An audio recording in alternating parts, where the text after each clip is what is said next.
Do you ever wonder how great leaders in the community make things happen? When they encounter new, unexpected challenges like a pandemic, how do they continue to successfully make an impact? Welcome to That Sounds Terrific, the podcast that connects you with these amazing people. Get insights on what they do to meet their goals, find out how you can help them in their mission, and learn their methods so you can be more successful at what you do. Welcome to That Sounds Terrific with host Nick Koziel. Hello, everyone. Welcome to another episode of That Sounds Terrific. I'm really excited to have two people joining me from Hear Your Song. We have Dan Rubins, the co-founder and executive director, and Jack Sopchak, who is the program's fellow. Thanks for joining us, guys. Thank you so much for having us. Yeah, thanks so much. Yeah, so I would love to hear about, first of all, a little bit about both of you, your backgrounds, and kind of how Hear Your Song got started. And what exactly you all do. So why don't we start with you, Dan? Where did this come from? What's a little bit about Dan? Yeah.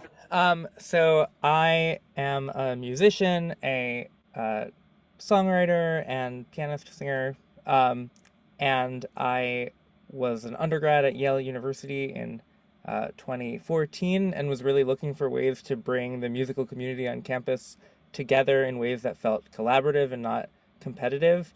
And years earlier, my fifth grade teacher had our class partner with a local pediatric residence with kids with really severe illnesses who were living there until they aged out. And I had a buddy there named Melissa who I really got to know. And that was a community that our class was able to get really close to, and that experience stuck with me. So when thinking about ways to sort of build community on campus, I sort of hit upon this idea of working with youth living with serious illnesses and helping them to write their own songs about anything they wanted, and then bringing their ideas back to campus and bringing that musical community together to really bring their ideas together exactly as they imagined it. So it sort of took off first as a student organization, and then at the start of the pandemic, my co-founder Rebecca and I began expanding virtually and nationally and now internationally. So we've now worked with over 300 kids in 28 states and 6 countries to write their own songs. And we have many campus communities that are now involved. And folks like Jack have sort of come through as undergrads involved with Hear Your Song as volunteers and then now joining the staff. So that's sort of my story and how I got involved and where the idea came from initially. That's awesome. So Jack, what's a little bit about you? Why'd you get involved? Yeah, so I just graduated. I attended Yale as well. I graduated just this past May, and I was doing lots of stuff in like music and science and different areas. And during my sophomore year, I believe I came across Hear Your Song at like a club fair. Just started volunteering with them, doing songwriting sessions, and just had such a great joy doing these. Then during my senior year at Yale, I became the co-president of like the college chapter at Yale, which Dan founded. Then at the end of the year, I applied for a fellowship to fund working with the group for another year, and now I get to work with the national organization and do even more work with Hear Your Song. So it's just been really a great joy working with them. That's awesome. So how are there other chapters at other universities, or is Yale the only one that has like the club? Yeah, so we now have chapters at 5 schools: Arizona State University, Dartmouth College, Wellesley College, and CUNY Hunter College, as well as at Yale. And we're looking to continue to build those out. Obviously, sort of navigating what that looks like during a pandemic has been challenging, and things have continued to evolve in ways we didn't expect. But we've really found some amazing communities of undergrads, many of whom have gone on to stay involved as alumni as they've sort of moved through their programs. And some of those chapters have local hospital partnerships. Some of them focus predominantly on the music production side, so are receiving songs from national partnerships and then producing those kids' songs. But it's really been exciting to see that grow, and we're excited for that to continue to happen. Awesome. So for my listeners and viewers, I just switched on the real camera. I just realized I was looking at the wrong thing the whole time. But anyways, I do want to say that this is such an awesome cause, right? And to have multiple chapters at multiple universities and to go through the pandemic and still kind of come out strong with doing, I mean, you guys are really kind of doing God's work. I mean, music is such a healing factor.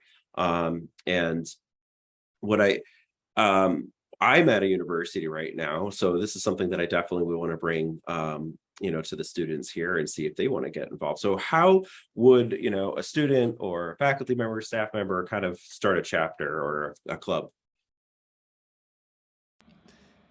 So at this point, if folks are interested in getting involved, we're at the chapter level, we're looking to start out with sort of production focused chapters. So musicians or composers, instrumentalists, vocalists, sort of could form a community of students and begin working on songs. So to reach out to us, they can start through our website. We have forms for individual volunteers, for chapters that are interested at hearyoursong.org.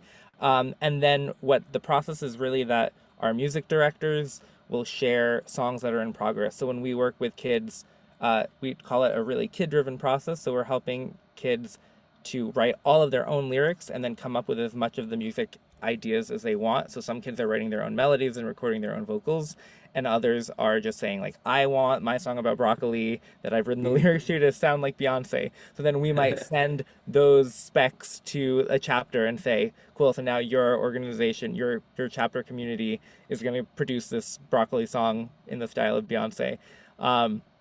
And sort of take on from there. We've definitely had some great connections with faculty members on the music side, on the health side, that are able to help us connect with student communities as well. So all of that would be great, and I certainly hope your community might be interested.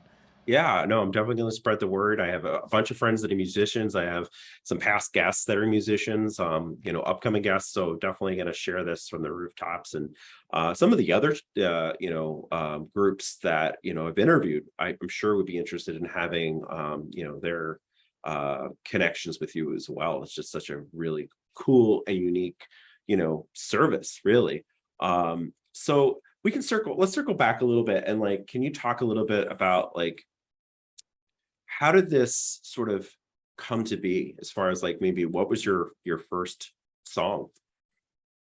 Yeah, I'm actually so glad you asked that because part of the story that I left out that's really important is that Melissa, who was my buddy back when I was in 5th grade at this pediatric center in Yonkers, which is now called Elizabeth Seton Pediatric Center, was actually the first kid who we were connected to through Hear Your Song when we got started. Totally by chance, she was still living in the facility, and so I got to see her sort of 10 years later and help her create this song about a warm day at the beach and spending time with friends, and her aide Frankie getting sunburned. And another one, so that was one of the first songs we recorded in this like little tiny cramped recording studio where we all sort of piled in and tried to sort of bring to life all the sounds that she was imagining. And what's amazing is that in addition to sort of the new crop of younger students like Jack and others who are coming through and taking on leadership roles, so many of the folks who were at that initial recording session are still involved at the national level as composers, as volunteers, as donors in some cases. So it's really cool to see the way that the community has, we've been around as a nonprofit for 2 years, but sort of the 8-year history has really enriched sort of the sense of community and impact as well. Very cool. Jack, how about you? What was your, first sort of song or involvement? Yeah, I was involved in several just sort of I started doing virtual songwriting sessions just throughout the beginning of the pandemic. I think the first actual song I worked on was a song with someone named Maya about the summer, about loving the summer. It was just I don't know how much she was a Taylor Swift inspired song. It was kind of fun to write in a way that I don't usually personally listen to Taylor Swift that often. She has great music, but I think one of the great things about Hear Your Song is just that, it's like Dan said, it's so kid driven. You just meet a kid, you get their ideas, and then you just take like those ideas and bring them to life into a song. And it was just such a fun song to write. I hope people check it out. That's I really think it's cool. called I Love the Summer, I believe. I love the summer. So I assume that you guys have like a Spotify list of all the different songs or something somewhere you can go, right? Yeah, so we have sort of our home base is YouTube, because we Mhm. always make lyric videos for songs, because we want to make sure that people are getting every word, because every word is written Yes. by the kids. And then we've just this year started releasing on streaming. So we have a growing Spotify playlist. We're sort of filling in from the back catalog as new Sure. things come along too. But our YouTube channel has over 200 lyric videos on it. That's so As cool. well as conversations with kids, songwriter showcases, live performances of kids performing. Yeah, so it's all there. That's awesome. That's awesome. So, I, I said, I think before we started recording, like my audience is used to me having guitars and stuff in the background. So I dabble in music. I'm not like a musician like you guys, but some of the things like when you were saying, Jack, about the Taylor Swift influence, right? I never really listened to Taylor Swift, but my nieces did, right? And so when I'm playing guitar and dabbling around, I would try to do stuff that they liked. And I don't know, sort of the funny side story to that is I remember playing, Taylor Swift and trying to sing her songs to my nieces. They loved it. And then like, what was it, 6 months later or something like that? Why are you playing her? I don't like her. So I'm like, now I got Taylor Swift songs stuck in my head. And they don't like them anymore, or, another quick side story with my nieces though, like I play Green Day and she's like, oh yeah, that's such a cool band, how do you know them? Well, I grew up with Green Day. So it's music is just a really great way, and I'm sure you're seeing this with all of your your students and your connections, the people that are making music, but also the kids, to really like heal your soul. And that's half the battle in some of the things that kids are going through as far as what they're exposed to. So can you share maybe a really uplifting story or something really significant that you guys have experienced through the music? Sure, I can share one, and then Jack, if you want to share one. I mean, I could share Yeah, 100, but I'm sure you yeah. I think one story that I think has been sort of indicative of sort of a direction that Hear Your Song has taken us and taken kids that was sort of unexpected.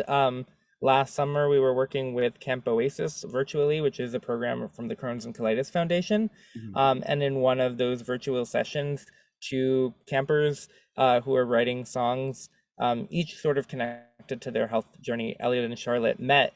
One lives in Wisconsin, one lives in California, and they like instantly became best friends through like the chat on the Hear Your Song group session Zoom, and have basically like talked every day since. They wrote a song together with us about how they met and the impact that Hear Your Song has had on them. And then for their 1 year friendiversary, Elliot wrote a secret song for Charlotte about how much their friendship means to her. So it was this kind of evolving story that they sort of credit to Hear Your Song as having brought them together. And one of the things that's remarkable too about that story is that they are both members of our peer songwriting group, where we have kids from lots of different partnerships come together. And they constantly listen to other kids' songs too. So it's sort of like meeting celebrities when they meet other kids, where they're like, "Oh my God, you wrote Reason. I listen to that in the I sing that in the shower. I listen to that as I fall asleep," from the Hear Your Song YouTube channel. So sort of the community impact and the sense that kids feel that they're part of a community where their voices really are heard is something that we strove for, but didn't really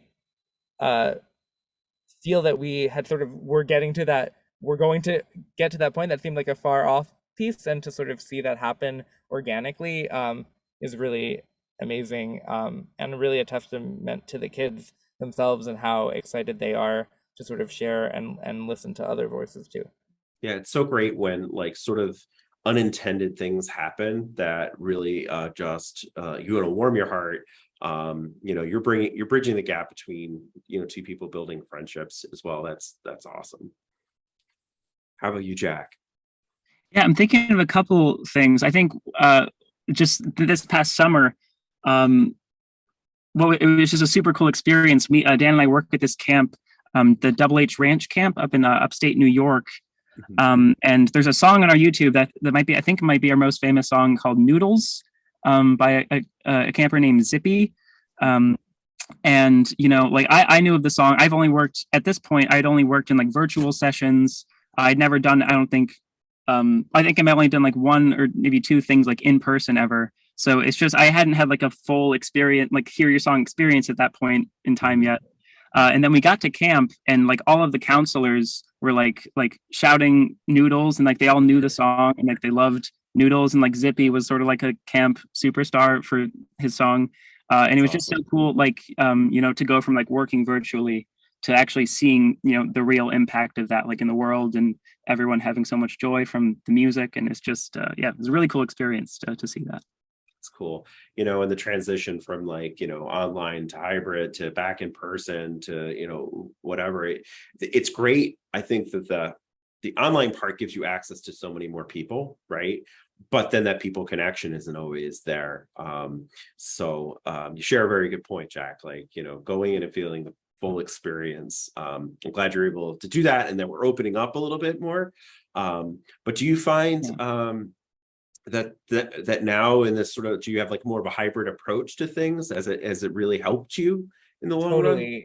Yeah, I think that we would never, even if I had gone back to Hear Your Song and building it into a nonprofit at some point without the pandemic, I don't think we would ever have sort of arrived at the model and the sense of community that we have as the result of the virtual components. Because first of all, we're obviously able to work with kids anywhere, which we would never have really thought of probably.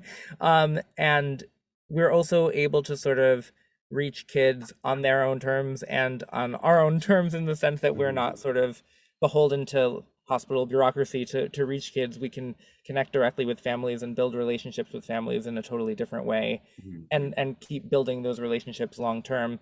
And also we work with a lot of kids who have good days and bad days, and we want to make sure that we're available whenever they're ready and feeling well and want to work with us. And sometimes doing a bedside visit at a hospital isn't gonna find a kid in the place where they're most ready to write a song. And so being able to say, like, we're here, we can reach you on Zoom whenever you want, whether you're up to leaving your home or not, we'll be here.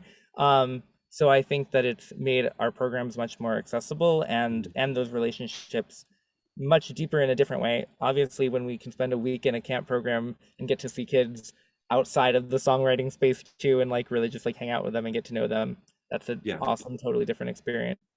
But being able to sort of every month see a kid on Zoom for 2 years or something like that is really transformative to the way that we thought about what our relationships with kids and families could look like. So I'm really grateful for Zoom and the connections that it's brought, for sure. Yeah, that's awesome. I mean, I often talk on this podcast, like when this podcast kind of started because of the pandemic itself, it was sort of my, you know, renaissance back to creativity. And, you know, it wouldn't have probably happened had it not been for the pandemic.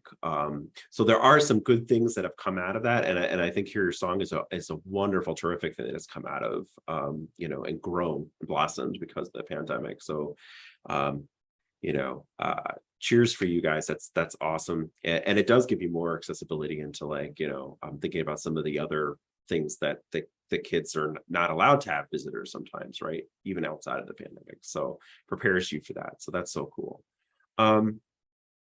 Let's talk about a little bit about like how, you know, we're talking all about how you're helping kids, how you're helping families. How can people help you? What kind of support do you need? Yeah, so all of our programs are completely free of charge for the youth and their families and the organizations we partner with as well. So we're always grateful for any sort of donations, financial support that people want to provide, because that really allows us to help grow our programs. We worked with 101 kids this summer, writing 101 songs, and that's a lot of support needed to get those songs produced and have our staff make that possible. So if folks want to support, they can visit our website, www.hearyoursong.org, to learn more about how to do that. And of course, if folks want to volunteer as composers, as musicians, as songwriting session facilitators, as lyric video producers, help with fundraising campaigns, they can always reach out to us through our website as well. And then lastly, if anyone listening has a child or knows a family or is connected to a hospital where they think Hear Your Song services might be supportive, we're all just focused on giving kids as much power and choice in moments in their lives where they might not have a lot of that as we can. So we'd love for anyone to reach out to us through our website as well, and let us know if there's someone that we can support. Yeah, and we'll definitely put all that information in our show notes so that people have access to that. Obviously, like and share on YouTube and other social media is always important, following and sharing. I love nonprofits that want to connect with other nonprofit entities and want to help and support. Too many times I've talked to people that are fundraising that are afraid to share things like this because they're afraid the money's going to go somewhere else. And it's always been my feeling that if your cause is good and true, and the person that is looking to support, they're going to support the things that they're passionate about, and it really doesn't take away from the other how So again, kudos to you. I love your guys' concept. Everything that you're doing is just so terrific. How about you, Jack? Is there anything else you can think of that Dan didn't mention that what you've seen is super helpful in supporting Hear Your Song?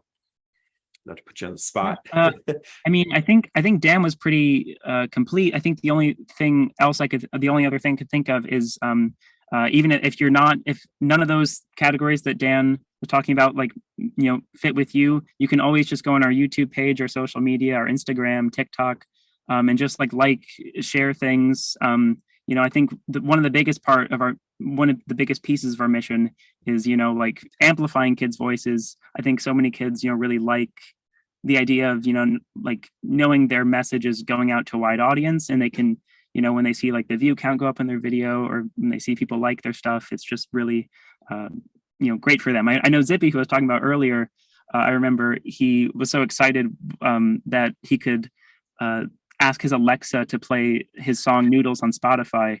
And that was just that's so cool for him. And I just, people can, find our music anyway. And I invite you to do so. Yeah.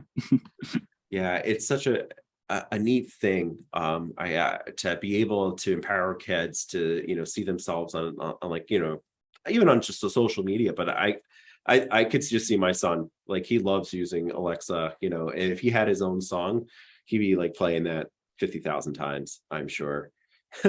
So, but that's so awesome. No, that's a great detail. Thanks for sharing that, Jack. Yeah, and we also love when other kids listen to our kids' songs too. So definitely.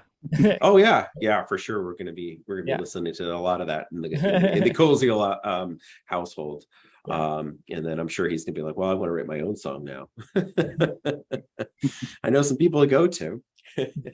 So all right, so what else, is there anything that I'm not asking you guys that you definitely want to get out there? Any upcoming events or one of the things that we're really excited about that we'd always appreciate your advice on is that we're, after many years of discussing it, finally in the final planning stages of launching our own podcast. Sure. Which we've been lucky enough to receive some really nice funding for from the Colburn Keenan Foundation. So shout out to them. Awesome. And we are excited to really feature kids' stories in more sort of long form ways, and let kids share sort of any part of their lives that they want to about or beyond their songs, and to feature some of our partnerships and some of our volunteers as well. So that should be launching later this fall. Nice. So that's one of the sort of new components we're really excited. Yeah, anything I can do to help, even just brainstorm about things, I'm happy to do that. And then obviously, I have a cool little network of podcasters that I can kind of bring you guys into, and we share when our shows all launch and stuff, a variety of different areas, so, a lot of business podcasts, but also things that featuring music itself into. So happy to do that, and I'm sure the audience will. I urge you guys, anyone that has podcasting experience or just wants to get involved, hear your song, like, that's part of the drawback to being a host of a show like this, is there's so many causes that I'm like, oh, I want to be a part of that. And I have my poor wife going, oh, you're going to another benefit concert tonight, huh? So that work-life balance, and then actual, giving to charity is something I really like doing. So, but cool. How about you, Jack? Anything else that you want to add about Hear Your Song that we haven't talked about? I mean, not that I can think of off the top of my head. Just I guess just that I've only been working with them for like an official position for about 3 months or so, and it's been just such an incredible experience. And I really encourage people, to either volunteer, support us, with donations if you can, to share our message with a wider audience. Just to get involved in whatever way you can. It's been such a beautiful experience for me so far. Yeah. That's awesome. And again, congratulations on the new position. It seems like you're loving it. It's so important to love what you do, because then your passion really gets ignited and you can just uplift, right? Yes. Yeah. So, it is really nice to enjoy what I'm doing. So yeah. Awesome. Well, Dan, Jack, I'm really so happy to have you on the show. Thank you so much for sharing a little bit about Hear Your Song. I don't think this is the only time I'm going to have you guys on, to be absolutely honest. I like to bring guests back sometimes. This definitely is something that I think we can do here and talk a little bit more about, like, the amazing things that you're doing. Thank you so much. Yeah, thanks for being on the show, guys. So joining me, the host, Nick Koziel, for That Sounds Terrific, is Dan Rubins and Jack Sofcheck from Hear Your Song. Thank you for joining us in another episode of That Sounds Terrific. Don't forget to check out the show notes and our website at thatsoundsterrific.com to find the contact information and the best ways to volunteer with the organizations that we feature. If you know someone that is doing terrific things and think they should be featured in a future episode, be sure to email us their name, contact info, and short description of what they're doing at thatsoundsterrific@gmail.com. If you like our show, give us a 5-star rating and give us some social media love by liking our Facebook page, That Sounds Terrific. Follow us on Twitter at Sounds Terrific 2 and Instagram at Sounds Terrific. We love hearing your feedback on how to make our show sound even more terrific. Till next time.